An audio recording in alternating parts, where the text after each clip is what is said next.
Hi friends, welcome to our channel. இன்றைக்கி நம்ம சேனலில் ஒரு சூப்பரான சைவ ஈரல் வறுவல் தாங்க பார்க்க போகிறோம். வாங்க எப்படி செய்கிறதுன்னு பார்க்கலாம். 1/4 கிலோ தட்டைப்பயிரை 4 மணி நேரம் ஊற வச்சு எடுத்துக்கலாம். இதை ஒரு மிக்ஸி ஜாரில் சேர்த்திட்டு இது கூடவே 1/2 ஸ்பூன் பார்த்திங்கன்னா ஜீரகம், 1/2 ஸ்பூன் மிளகு, 2 பச்சை மிளகாய், இதுக்கு தேவையான அளவு உப்பு சேர்த்திக்கலாம். உப்பு சேர்த்திட்டு ரொம்ப கொஞ்சமாக தண்ணி விட்டுக்கோங்க. தண்ணி விட்டு இதை நல்லா அரைச்சிட்டு வந்துடலாம். அரைச்சிட்டு வந்துட்டதுக்கப்புறமா இதை நம்ம இட்லி வேக வைக்கிற பாத்திரத்தில் இட்லி எப்படி வேக வைப்போமோ அதே மாதிரி வேக வச்சு எடுத்துக்கலாம். இந்த தட்டைப்பயிரை எனக்கு கொஞ்சம் உப்பு கம்மியாக இருக்குது, ஸோ நான் உப்பு கொஞ்சமாக சேர்த்திக்கிறேன். உப்பு சேர்த்திட்டு இதை இட்லி தட்டத்தில் வச்சு இட்லி அவிக்கிற மாதிரி அவிச்சிக்கலாம்.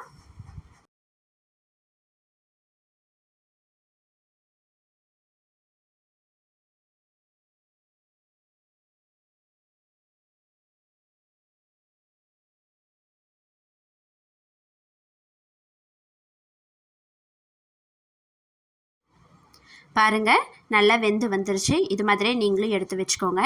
இப்போது இதை நம்ம சின்ன சின்ன பீஸாக கட் பண்ணிக்கலாம்.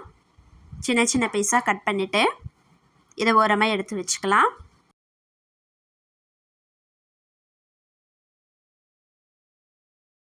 இப்போது ஸ்டவ் ஆன் பண்ணிவிட்டு கடாய் வச்சுக்கோங்க. 2 ஸ்பூன் கடலெண்ணெய் சேர்த்துருக்கேன். இது கூட நல்லா எண்ணெய் காஞ்சதும் நம்ம பிரியாணி பொருட்கள் எல்லாம் சேர்த்திக்கலாம். பாருங்கள், பட்டை, ஸ்டார், ஏலக்காய், சோம்பு, கிராம்பு, இந்த மாதிரி நம்ம பிரியாணிக்கு என்னென்னலாம் யூஸ் பண்ணுவோமோ அதை எல்லாமே சேர்த்துக்கலாம். சேர்த்துட்டு இந்த எண்ணெயிலேயே நல்லா வதக்கிக்கலாம். வதக்கினதுக்கப்புறமா இது கூட சின்ன வெங்காயம், நான் ஒரு 20 சின்ன வெங்காயம் எடுத்து குட்டி குட்டியாக கட் பண்ணி வச்சுருக்கேன், இதையும் சேர்த்துக்கலாம். இது கூட 2 வரமிளகாய் மட்டும் சேர்த்திருக்கேன்.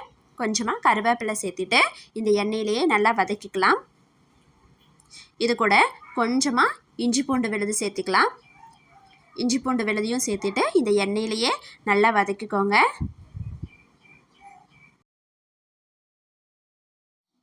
இது கூட ஒரு தக்காளி எடுத்து வச்சுருக்கேன். தக்காளி எடுத்து குட்டி குட்டியாக கட் பண்ணி அதையும் சேர்த்துக்கலாம். அதையும் சேர்த்து எண்ணெயிலே நல்லா வதக்கிக்கலாம்.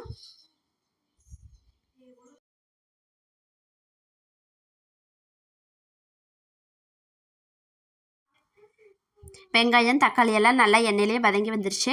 இப்போ இது கூட 1/4 ஸ்பூன் மஞ்சள் தூள் சேர்த்திக்கலாம்.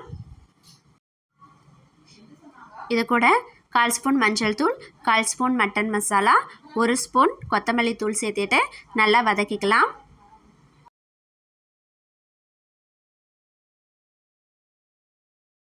இந்த மசாலா எல்லாம் எண்ணெயில் நல்லா வதங்கினதுக்கப்புறமா நம்ம வேக வச்சு கட் பண்ணி வச்சுருக்க இந்த தட்டைப்பயிரை இது கூடவே சேர்த்திட்டு நல்லா கிளறிக்கலாம்.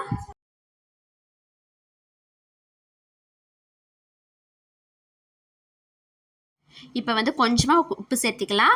ஆல்ரெடி தட்டைப்பயிர் வேக வைக்கும் போது அது கூட உப்பு சேர்த்திருக்கோம். ஸோ அதனால் கொஞ்சமாக சேர்த்திட்டு ஒரு 1/4 டம்ளர் அளவுக்கு தண்ணி விட்டு அந்த தண்ணி வத்துற அளவுக்கு நல்லா வதக்கிக்கலாம்.